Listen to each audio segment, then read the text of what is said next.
Good evening, everybody. It's time to get started. Um, Tonight we're doing Professional Development Webinar Grant Writing Part 3, Developing a Budget. So hopefully everybody's in the right session. Tonight your panelists and your moderator are Jen Cesar, that's me. I'm a grant partnership consultant with Texas Instruments. And before that, I was a classroom teacher and a manager at the curriculum, doing curriculum development at the U.S. Space and Rocket Center. I've been doing grant work since 2012. And we're joined tonight by Doris Teague. And Doris, if you'll tell us a little bit about yourself. Okay.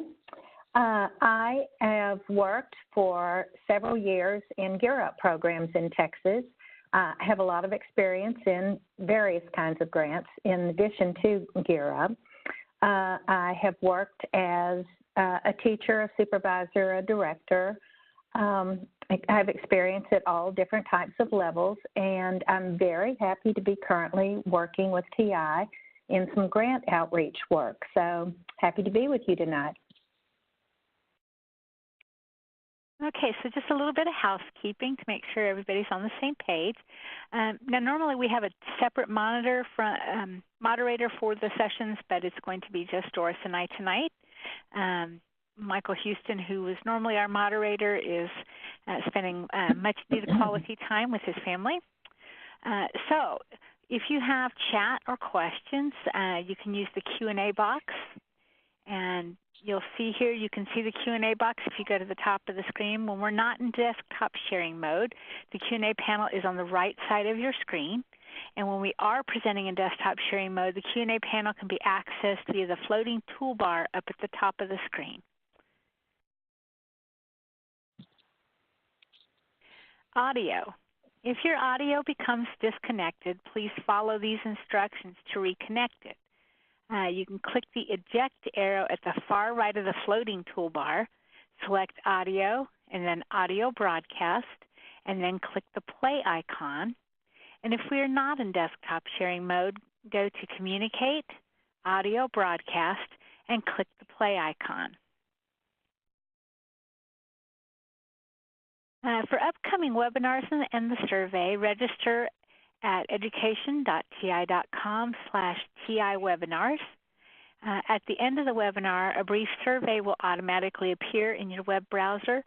We greatly appreciate your feedback, and we're not saying that lightly. We have modified our presentation numerous times as a direct result of your feedback. So please be honest and let us know what you think and what you would like to see if we aren't covering something.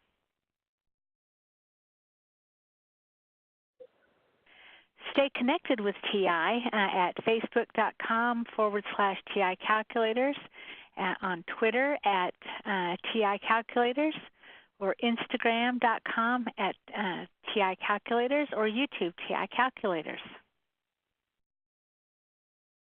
Certificate of attendance. To generate a certificate of attendance with your name and information about the webinar, go to the link. It's posted in the chat browser already. To download tonight's PowerPoint, you can also go to the link here. That's also already in the chat box. So, last little bit of housekeeping. Post-webinar follow-up. You can find useful resources, answers to other questions, or customer support and tech reps at our 1-800-TI-CARES number, or through ti-cares@ti.com. If you need to consult about a purchase or how to partner with TI on different activities, please contact us at ti-educators@ti.com or contact an ETC, and you can find a Contact Us link on the website. You can also send an email to either Doris or I if you need grant assistance beyond what we do in the presentation. So thank you, and I'm going to stop sharing my screen and pass the ball over to Doris so that we can get started. Okie doke.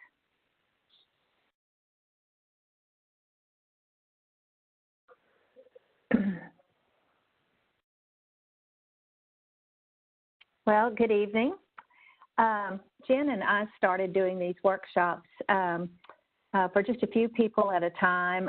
Some people started calling in and saying, we need help writing grants, and we need some money. Everybody always needs more money in classrooms for initiatives that they have seen or have read about or would like to try, or have students that have special needs. And so we developed this little workshop, and we've done several road trips and even done several of these at TI. So if you want to go back and look at some of the other sessions that we've done, we would, love to have you do that. And this is the third of a series that we do. They're all about grants, and so they're archived. You can always go back and look at those. Jen and I introduced ourselves, and we have given you our contact information. You can download our entire PowerPoint and give us a call or help, email us. And if you're looking for a grant, we can help you. If you have found a grant and you want some advice, we can help you. We can't write it, but we can give you a lot of technical assistance. So tonight, what we're going to do is we're going to talk about, as I said, the third part of a three-part series, and that is developing a typical budget for a grant. We're going to look at some different types of financial documents that might be required in grants, and then we're going to see some examples of grants. And so that will take us through the evening, and we invite you. Jen is there, and she is ready to check out your questions, and if you want to chat about something, well, she's there to answer. And so let us know what's on your mind, and we'll try to answer it online. If we can't get an answer, then we will text you later or email you with an answer. So usually in school districts, a conversation starts something like this. You have people talking around a table, and they're saying, hey, let's talk about money. Like, do we have any money? Or how much money would we like? And does anyone know where we can get some? Because that's always a conversation that comes up in schools. Schools are never what I'd call overfunded. So there's always a need to look out there for other sources and other ways to, as I said, fund some of the initiatives that you feel like you'd really like to try and see if you can get some different results.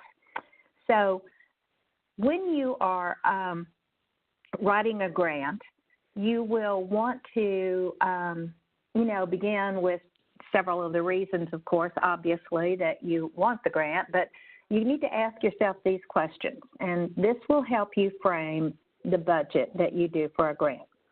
And I always stop right here and say, it looks like when you're writing a grant, you would write everything you need and all the things you plan to do and all of the activities and develop the objectives, and that's true, you do all of that.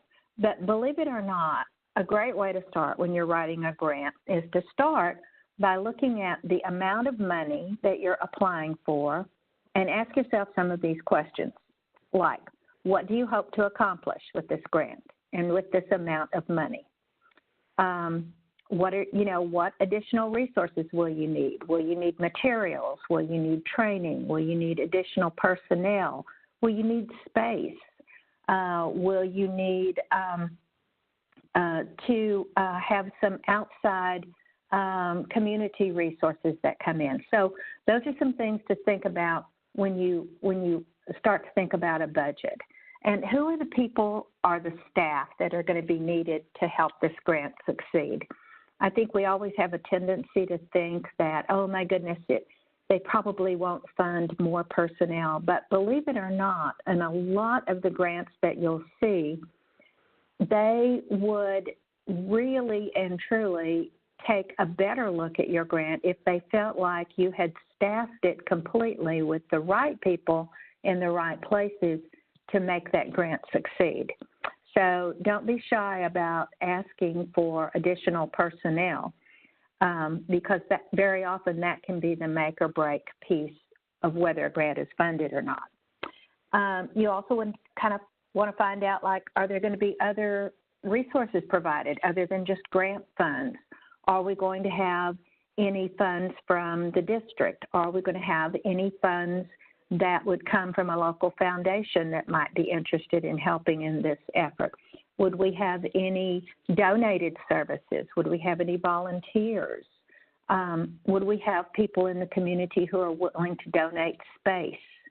And all of these are other resources that you can note in a grant application, because that shows that you have other resources that you're bringing to the table, that you're not depending just totally on the budget or the items from a funder, but you're willing to put some other resources in there too.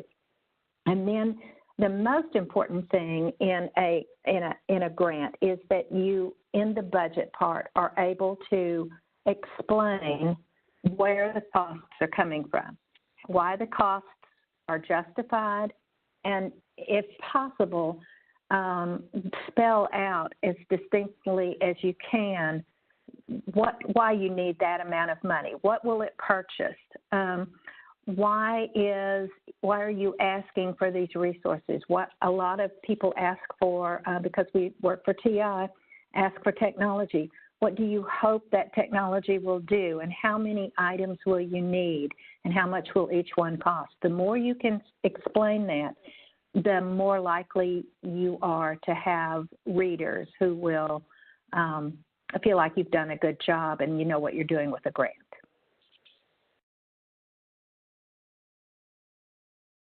So a detailed budget should be, in a nutshell, it should be very clearly spelled out. It should be very organized and easy to read, because this is what's going to tell the funders that you know what you're doing. Doris, we have a question in the queue. Okay. They want to know what if the amount is a set amount on a grant? Okay. You know what? Ordinarily, they will be set amounts. There are several ways. There will be a set amount, and you'll have to work within what they are prescribing or what they're suggesting is the set amount. And then you look at that and you say, within this budget, what are the things that we can do? In some cases, like if you were writing a grant and it was a state grant and it was, say, for something like title money, you will be funded in that state grant for X number of dollars per student that is identified to be served. So your funding amount could be, it wouldn't necessarily be a set amount already up front, but you would determine your amount that you have to work with, because it would be a per pupil expenditure. So I hope that makes sense. I think a lot of times you'll find grants and you'll say, well, you know, it's hardly worth applying for something that's just $500. This won't, you know, do anything, that won't do what I'm hoping to do. But, you know, I'm going to invite you to apply for some of those small grants, and I'm going to invite you to get, you know, that success under your belt of getting some of those small ones, and then build on that success by mentioning that you've gotten those smaller grants when you apply for a larger grant, because that lets people know when you're applying that you're able to manage those monies that you've been awarded. I started out writing really small grants, and I was very successful and did some things, and, you know, it's kind of like then people began coming around and saying, hey, here's something else you could apply for. So try to do that. Yeah, Doris, I'd like to add just something else. One of the reasons why you actually, even though this is our last presentation, you actually would start with your budget, because most often you're going to start with a set amount of an award. And so from that, no matter what your need might be, it's going to, that budget award is going to let you know how many activities or how many of something that you can do. So it's going to help you to narrow your focus, because the last thing you want to do is put all this time and effort into developing this very large grant with all these goals and objectives, and then find out, you know, when you're looking at the dollar amount, that what you want to do and what you have funds to do are two very different things. So if you start with that budget in mind, you can build a realistic plan that's going to work within the amount of whatever award you might get. That is exactly right. A lot of times, and it's so funny that you say that, because I work so often with groups of teachers, and because in schools we have learned to get by with whatever amount a small amount we're usually given, and they have a hard time when we get to a budget of really thinking in large figures about how much you could possibly do with several $1,000s or tens of thousands of dollars. And so it's pretty funny. I'll say, well, you have $100,000 left over here, and it's like, oh my gosh, I didn't realize I had more to spend. But think along those lines first. Jen is absolutely right. Think about developing the budget first. How many personnel you think you'll need, what kind of materials, resources, equipment you think you'll need. Put that down on the paper. And then you can go back and you can say, okay, realistically, what can we do with this amount of money? And then start, writing your narrative or your description of it. I know that sounds opposite, but believe me, it will work out well for you that way. And a lot of times they're going to ask you in a grant to put line items. They're going to ask you to put in categories the amount of money you're going to spend. How much are you going to spend for equipment? How much are you going to spend for travel for students? Maybe you have student travel, and maybe you have teachers in a grant you're going to write that have to travel to get training somewhere. Maybe you have supplies that are needed. Maybe if you're in a science classroom, you have equipment needs. So they have to all be in certain categories. And most of the time, I can tell you that a grant application will tell you it's going to be kind of a fill in the blank almost. Here are the categories. Here's what those categories cover, and then you put in the amount that you're applying for. And the costs that you put into those budgets need to be realistic and reasonable. They can't be so far into the realm of impossibility that someone would say, they're really just trying to get things that are way too expensive. I don't usually have this problem when I work with teachers because they're very realistic and quite reasonable. But one of the things readers will look at is if they think you have a lot of things in there that are kind of extra or superfluous to what the goals of the grant are. So just a word of advice on that. And unlike Congress, there are no $9,000 hammers. No, and Congress and budgets, we should probably not go down that path tonight on writing grants, should we? So you're going to come up with, when you write a large grant, you're going to see some of these costs. If you write a small grant for a couple of $1,000s or even, $5,000, you will probably have very few budget categories. But if you write a large grant, and we hope at some point some of you will form a district team and write some of those larger grants, you're going to have some of these kinds of words, vocabulary, information that they're going to ask for. So I'm going to go over it briefly, but realistically, when you write a small grant, it will just have very few categories. So they're going to ask you for some things that are called direct costs.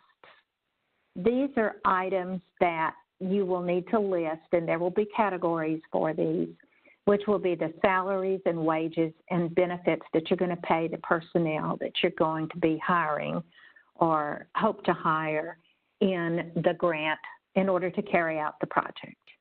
It's usually, a lot of times they will tell you, spell out exactly who you have to, like they will say you must have an after-school program director, so if you write those after-school programs.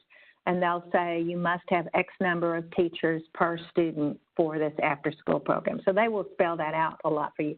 You have to get the salaries and the wages and the fringe benefits in there. You can get that from your HR department. by the way, let me back up at this point and say you need to ask for, honestly, to go to the administration in your school and let them know that you're interested in writing these grants before you even put all that work into it, and all of that effort and all of that hope into it, and find out if the district is willing to support it, because they're going to need to sign off on it. They have to manage the money there. And you can get, though, when you get back to doing the budget, if you've gotten permission and you're working on this, your HR department will be, you know, in your business office will be more than glad to give you those salary ranges and the fringe benefits for new hires. There's probably going to be some direct costs in travel, either travel for students or travel for teachers to go to professional development or to take students on college trips, or maybe you're even going to do some travel just for the teachers in the program if they're doing some training other places. So travel is a big expense. Salaries and travel and equipment, these are all large expenses out of any grant. And so that's why I say look at those first before you start writing your description, so you know exactly how much money you have to work with, how many personnel units that might be, what travel, what equipment needs they will have.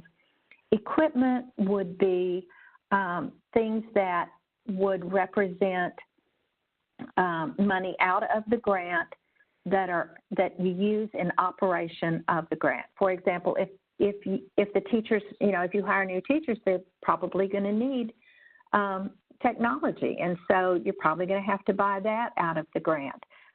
You're probably, if you have a grant where you know they need equipment in a classroom, like if they needed calculators or they needed science equipment, usually those will come out of that next item of materials and supplies.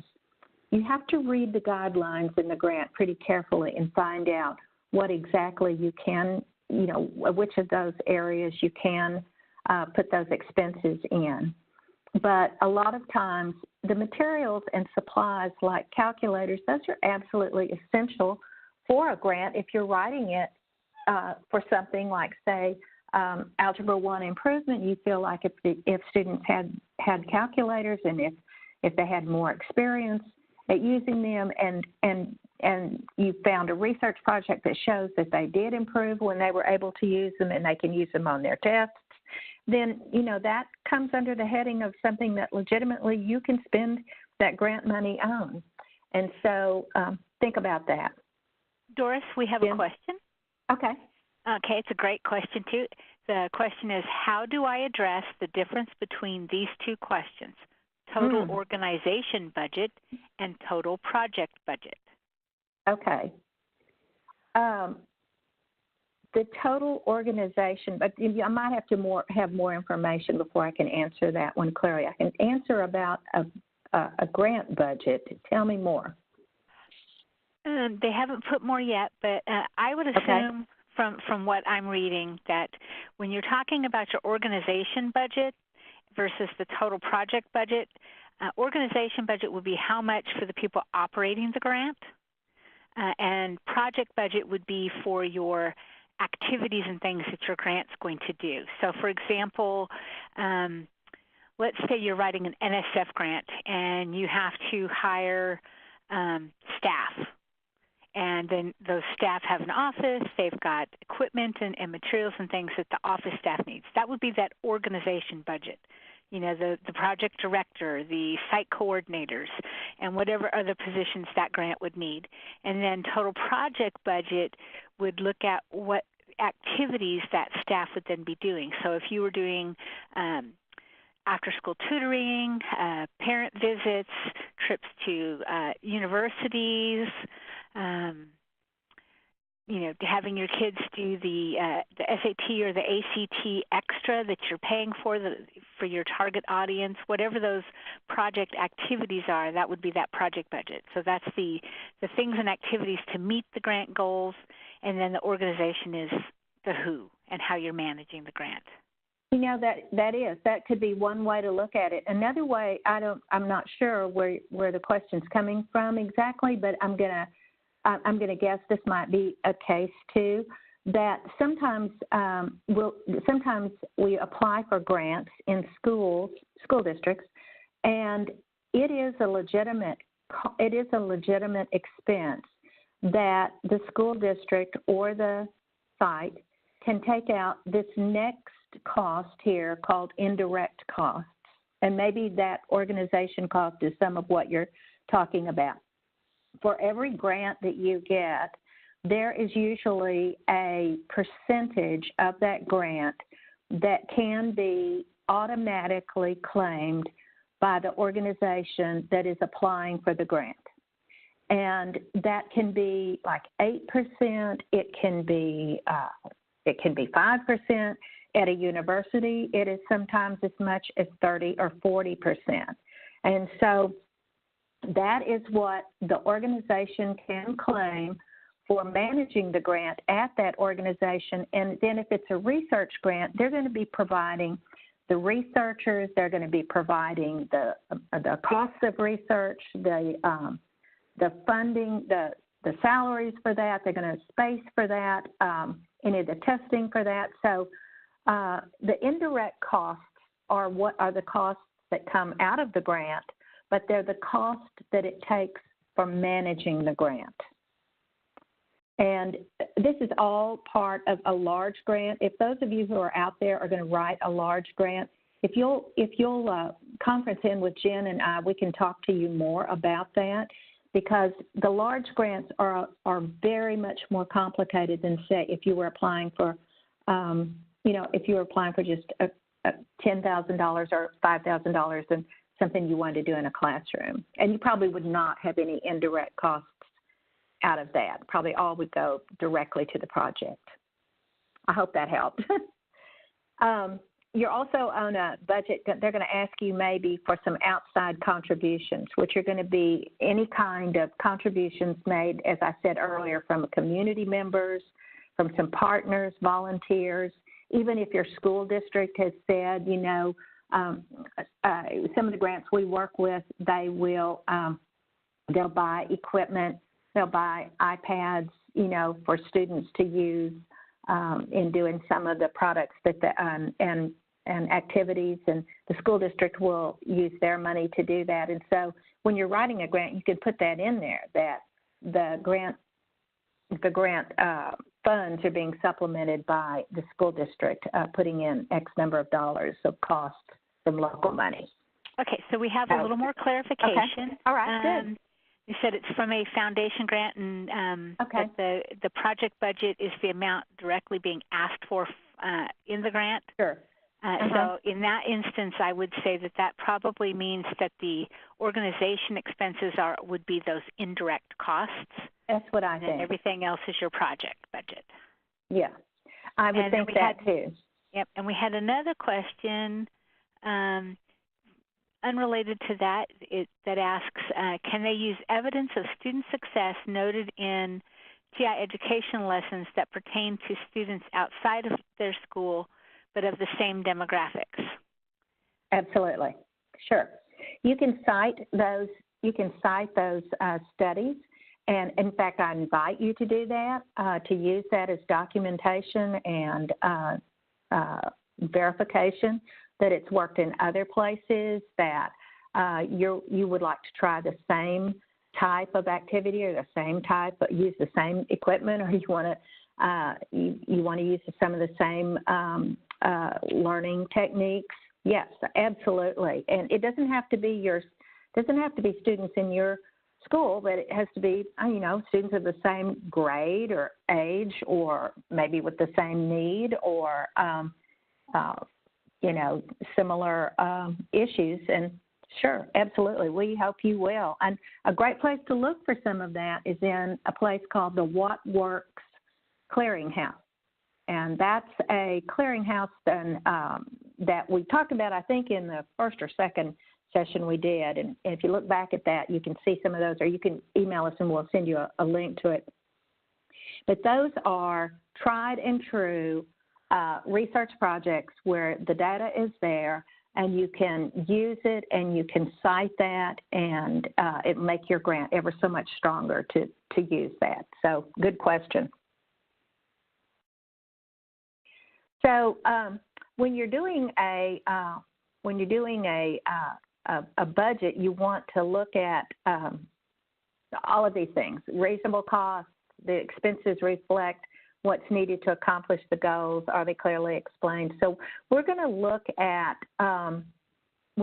some budgets, and I'm going to talk through some of those. And I hope you'll ask questions whenever we get to that point. I'm going to scoot out of this screen just a minute and get into another one, and we'll look at some sample budgets that we've pulled together here for you.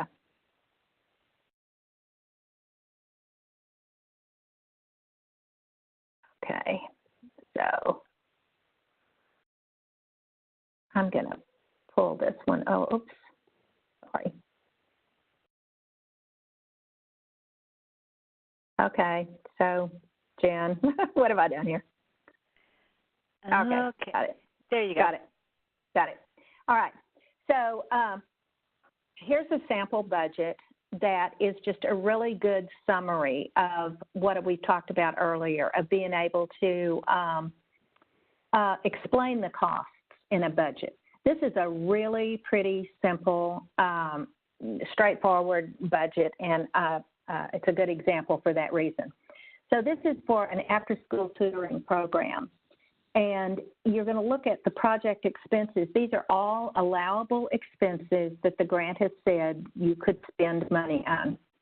And so you say there's going to be you're going to need some rent on the space that you're using. I will tell you that is not, most school districts don't charge you to use their space, but who knows, you may have to, you may be out of space at that school, and you may have to go someplace and you may have to rent the space. And so rent for the space to have the after-school program, that's a legitimate use on a budget. It's going to be $10,000 out of that budget. They've already spelled it out there, $1,000 for 10 months. The utilities are going to cost $500 a month for 10 months, so you've got $5,000 out of your budget there. You're going to have 5 tutors in the program. They're going to be $10 an hour, 15 hours a week for 10 months. So that you can see they've spelled that out. That's $30,000. As I said, usually salary is a huge chunk of course, out of any budget. You're going to need some technology. So they're purchasing 20 new computers. That's another $10,000. They're going to need some supplies. Books, games, paper, art, whatever, $2,000 worth of supplies. And then no kids are going to come to after-school programs without food involved, and so there's $12,000 there. And that is usually a legitimate expense in a budget for after-school programs. And so they figured out that it'll be $12,000. So they have determined that in this budget, $69,000 of grant funds will be used for the after-school program. Now, they also have noted on this is really a cool way to do this. They have some outside funds, some community funds that are going to also be donated or given or used, however you want to say it. They have some, United Way is going to give them some funds, and they're going to get some funds from some other sources, a Power Grant, a Family Foundation. They're going to ask for the CFCG grant, and then they've also noted there that they're going to have some corporate funding that's just pending. They've asked someone, but they don't have an amount. So this is a really great way to show a funder that you've made, a genuine effort to find some other funds, to supplement the funds, and that you're able to manage the funds in what are reasonable ways. Okay? So we'll let that one go. Here's another grant example. this particular grant is allowing them to purchase some iPads.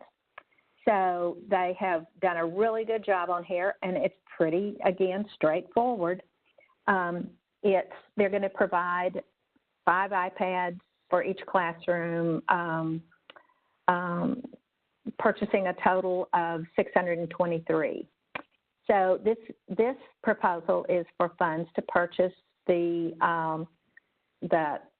cases that go on those iPads, the security cabinets, allowance for apps, because you can't just have an iPad, you have to have money to buy the apps. And that's something to think about too. When you buy technology, are you going to have all of the functioning capabilities to make it work and to be productive? And don't forget to add those apps and the protective covers and the place to put it and all of that. And then they're going to have 2 hours a day of support personnel. So the total for this is $361,615, with $11,000 of it for support personnel. So you can see the way they have allocated the personnel, the support staff. They have put in the equipment costs, the materials that are needed for using the equipment, and they've come up with their $361,000 budget. The reason this is really good is because it's pretty simple and straightforward, and anyone could look at this description up here and see where they came up with the money for what they're going to do. And the reason it's really good to do this initially is because now you know just exactly how far your money will go and what you can do with that amount of money. Then you can go back and you can add in a narrative about the activities and the way it's going to be funded and what the kids are going to do. But this is a good example of a budget that states, how we're going to spend the money. Doris, we have a question. Okay. Okay, so there's actually kind of two. First one is for listing the indirect costs. Should I list an amount, or can I say indirect costs are covered by our organization, which would be facility use, office use, IT use, etc.? So that's the first question. How do they list indirect costs? And then the second question, which is probably going to be faster to answer, is a summer project considered an after-school program? These students do not attend the school program that other students are attending at the same time. And this program would run from 8 to 3 p.m. for 4 days, Wednesday through Saturday. Okay. So the first one about the indirect costs, usually that is spelled out in a budget. You'll have to have something in there that says what the percentage of indirect costs are going to be. Is it going to be 5%? Usually a grant will have a ceiling of 8.5%. Federal grants will, but a lot of research grants will not have that ceiling. So you'll have to, you have to put in there how much of that is going to be going for indirect costs and what kinds of indirect costs it's going to be. Is it going to be, it's going to be managing the grant. It's going to be business office. It's going to be space. It's going to be utilities, those kinds of things. So I hope that helps. You kind of have to spell that out. And then is that close to what you're asking? Yes. Okay. All right. Okay. And then what was the second part of that? The second one was, is a summer project considered an after-school program? Okay, that is. Actually, that is a part of, if you have an after-school program running during the school year, and you have different kids and then you think, well, you know what, this is so good, we should do it in the summer too. And generally, those two go together. Generally, you will have an after-school program and a summer school program. And the summer school program runs a little differently, obviously, because it's summer and different hours and different ways of doing things. But yes, it does not have to be the same students, but it could be. And the students would be selected to come, invited to come by whatever the criteria is in the grant. And a lot of times an after-school or a summer school program will be students who have certain performance issues. You know, maybe they need more time in the summer to remediate some of their state tests, or they're behind in reading or math, or maybe it's a social emotional wellness program in the summer. There are a variety of things, but yes, you can run a summer school program just like you'd run an after-school program. I hope that helps. If it doesn't, I'll hear from you, right? Okay, so your budget is going to tell a funder whether you know exactly what it is that you're going to do in your grant. And you know, these people who read grants and award points to them, they will know when they look at the budget whether it matches what you say you're going to do or not. So be sure to take the budget very seriously. So we want to urge you when you're developing your programs. I'm going to go back. I did not mean to do that. And we have an in-kind question. Okay. Okay. So I'll let you backtrack on your. Okay. Let me back up. Okay. Let me remind you before we have that question that you are going to. We hope you're going to. We've had several people tell us that they left these workshops and they went out and wrote grants, and some succeeded and some did not. But and we are in the same boat. We do that too. We apply and we don't always get all the grants we apply for. But we want you to remember to not give up. It was an important reason that you applied in the first place, and it's still important. So take the notes that you get back from your readers, look at your grant again, dust it off, say maybe we'll try it again this another way, and please try again until you succeed. And I promise when you start succeeding, you'll think, okay, I'm really glad I did this, and you'll try again another time, because that's how it works. You know, success yep. Doris, can you go back to your budget slide for me? Sure. And I'm actually going to dive in on that in-kind question, because that's actually one of the things I report. We are a partner with Gear Up Grants nationwide, and so as part of that, related to that question about in-kind, so the question is that they have in-kind resources provided by partners and volunteers. On the budget form provided by the grantor, do you list the amount as zero or as in-kind for that line item? So to answer the question, you would actually go ahead and put a dollar value. You would. If you've got a partner, for example, if you were writing a big grant and TI is your partner, we're going to provide you, and you should ask this of all your partners, a letter of support. And in that letter of support, have them spell out what it is that they are going to provide you for in-kind, because that gives you a dollar value that you can enter in as money coming from that outside contribution. So you're going to have the things you want the grant to fund, indirect costs, things that your partners are going to contribute, and those are those outside contributions. So, for example, if you were getting in-kind to the tune of $5,000 from TI, you're writing this huge grant, and we're giving you $5,000 worth of in-kind, which is going to be time and effort of TI employees on your behalf. It might include software, basically that whatever it is we've discussed and included in that letter of support. And so that amount, like my time would be calculated out at so many dollars per hour plus fringe benefits at 0.23%, and that total amount would go into your in-kind column. So if I gave you 10 hours of my time, whether it's me as a volunteer or me as a partner, my time has a dollar value, and you would include that in that line item. So your in-kind would never be zero.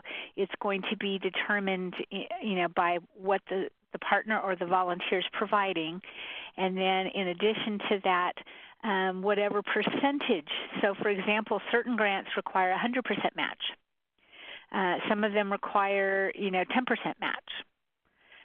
Some of them require a dollar for dollar match, and some require in-kind match. A dollar for dollar match, if you're putting in 500, we got to put in 500. In-kind match is we're giving you something of that same value, whatever the percentage is. I hope I didn't confuse anybody because it's complex. But you will have to note. You will have to note it, and it usually is. There's two ways to look at that too. You can also you can look at it as a percentage of the total grant, and you can look at. I'm assuming that you're talking about a school district or an entity that's going to take a percentage of the grant just to manage it or to, keep the lights on and the electricity going, and then also do all of the budget work that goes in a business office. So you will have to put that percentage in there. In this case, they're specifically referring to in-kind by their partners and by volunteers. So yes, you do have to note what each of those volunteers or community partners or even the school district is giving toward the grant. Yeah, and the more you can put in there, the better likelihood they will look favorably upon that. Yes, because it shows sustainability. The thing about in-kind is you want to document your in-kind. So one of the things you'll want to do is, so for example, your volunteers. If what you're tracking from your volunteer is their time, then you want to have a form that they're going to complete with the number of hours that they're going to do. Now, you can put an estimate into that ahead of time. So let's say you think you're going to have 5 volunteers at 5 hours a week for 5 weeks. Then you're going to calculate that out based on the dollar value per hour that volunteer brings, and you do that for each volunteer, and you would put that amount into your grant proposal. But then you have to document that in terms of turning in the match. So at that point, then you're going to have your volunteers complete a timesheet that they'll sign off and turn in that has those hours. And typically what you'll find is you actually kind of end up with more in-kind than you actually expected, which is good. And that's always helpful to have when you turn in, but you always want to document whatever it is. That's also why with a formal partner or contributor, you want to get a letter of support so it's very clearly spelled out, especially for grants that last more than a year. This way you have it planned out and you have in writing for both of your sakes what's being given. What are they doing? Are they offering you PD? Are they doing software? Are they having volunteers come out and spend time at your school? Whatever that is, you want to have it spelled out, and that letter of support will go with your grant proposal. You'll include the dollar amount in the budget in the proper category, but the documentation will be that letter of support, and then when you receive whatever they have promised you in kind, you'll have documentation that goes with that. It's generally, I always think of in-kind and match as they're usually for federal programs, and honestly, it's really an effort for them to say, did we get a good deal for our money? Were we able to buy these books or these materials at a savings? And whatever, if you are able to do that, to buy them for less because you're buying a volume of materials, then you can list some of those things as in-kind resources because you got a good deal on it. It saved the grant some money. And so those are all, consultants will do that. They will say, I will, here's my daily rate, but for this grant, I will work for, a percentage of that. And so then there's your in-kind. You've gotten the difference in what they ordinarily would charge versus what they are charging you. So that's a really good question. Yep, and they clarified. So here's something for everybody to think about. They said, so if they were asking for $25,000 for just to run the program, would they raise that request amount to cover the in-kind value? And the answer for that is no.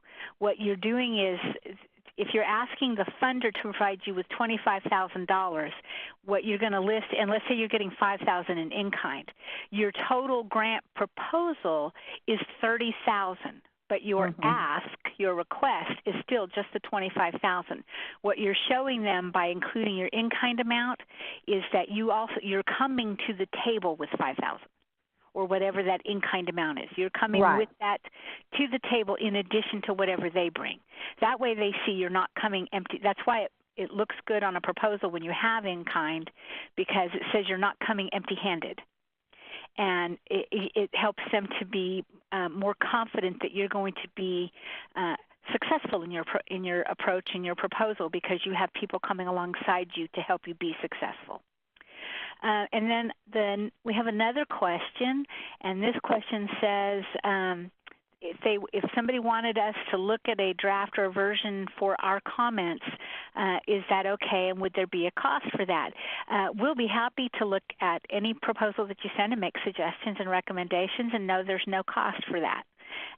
Our goal here is to help you to be successful. We can't write a grant for you, but we can read through it, make some comments and suggestions. We can certainly provide you with verbiage. My role here at TI is also to help you find research to back up whatever your solution or your proposal is, help you find, actual funding sources. So we would be thrilled to help you look over whatever it is you're trying to submit, and do our best to help you be successful. We can't guarantee that you will be, but we can certainly take a look at whatever you send us and send you back some comments. Sounds good. We do it all the time. I've stopped on this particular slide, but have we pretty much answered the questions about the in-kind? I'm assuming we have. Okay. I think we have, and it looks like we might have a comment in the chat, so let me go check and see. Okay, so if a school district has a grant writer and they assist you in preparing a grant, who is the sole owner, the teacher or the district? Okay, that's a good question. And it depends on, it actually does depend on the grant. Typically, for example, NCTM has what are called little MET grants. And these are grants awarded to the individual, which means the grant belongs to the teacher. And here's the drawback to a grant where you own the funding and are responsible for that.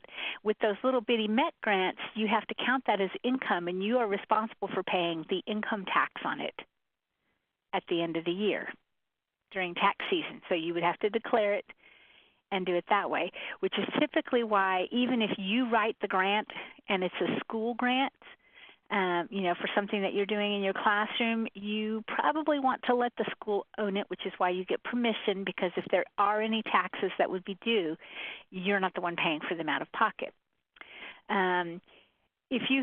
Typically if you have a grant writer from the school district assisting you, that's going to be a school-owned grant. Oh, yeah, absolutely. And I would really be cautious about of writing a grant that, and people do it all the time, but I'd be really cautious about a grant that was just coming directly to me. I would prefer it to go through a school district. I think it's a lot easier to document and justify. That's just my thoughts. Now, if you're talking about like the $500 Target Award or Walmart $500 teacher grant, where you're using it to purchase school supplies, there's not usually a problem or a conflict of interest with that type of a thing. But if you're looking to purchase, for example, because I'm with TI, a class set of calculators, I'm going to tell you that anything that you purchase with those grant funds should stay with the classroom. The benefit is that you have a grant under your belt, and when you go to the new school, if that's what happens, you can write a new grant, and you have the ability to point to your successful grant writing in the past, and you'll more than likely be funded again by somebody to get the new technology for the new classroom. unless you're writing something, and there are definitely foundation grants out there that go directly to teachers, and that's good. And usually, those are usually consumable kinds of grants. Whatever the supplies are, the materials are used up within a school year, and you just justify and show the receipts, and that's that. But if you are writing a grant that has equipment, supplies, materials, or that sort of thing, you probably won't be able to write a grant and submit it without a signature from the superintendent or the assistant superintendent or someone who has authority for managing that money. And that is a protection for you and is protection for a school district. And that just is, it just makes everybody legal, so to speak. And so it's going to ask for that anyway, so it's not going to be an issue. It's never going to be just because, because 3 teachers work together and wrote a grant, it's not theirs as far as like personally they don't own that equipment. But they are writing it for the students at the school, for use at the school, and it'll stay at the school. So, yep. Yeah. And we did have one last question. That's a very good question. Okay, and this last question is, do we need to validate spending expenses on a grant awarded? And absolutely you do. Yeah. Anything that you've used grant funds for, the easiest way to think about it is you have someone breathing down your neck wanting to see every single receipt. So hang on to the receipts because you're going to have to go back and show, yes, you gave me $5,000 and I was supposed to spend $2,000 on this piece of equipment, and here's my receipt that I spent this on that. So you're going to have to validate and document everything. That's why when we talk about the in-kind, if you've got volunteers, contributing X amount of time, you want them to sign a sheet that validates exactly what in-kind you got for that activity or that event. So if they come once a week, you want to have a timesheet for once a week. If you're only tracking it once a month, then you want to track it once a month. But you want to have a method of having that record that you could turn in so that if you were audited, think like Uncle Sam's knocking on the door. We want to see how you spent the money. You can show every penny.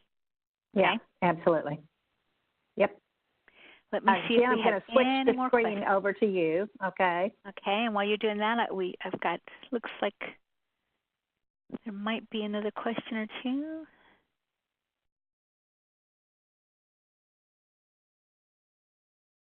Well, I think that's the end of the questions. Okay. So in the chat box, I'm going to post this again.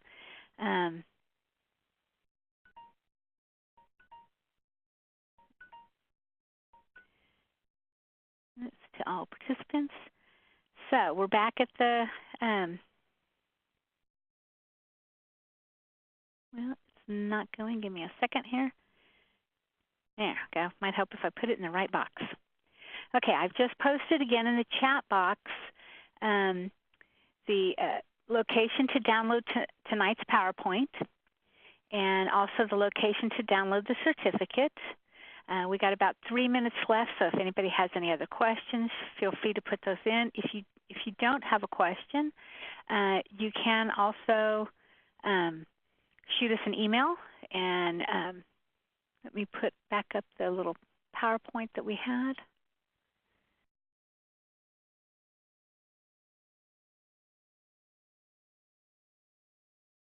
So that you can see our,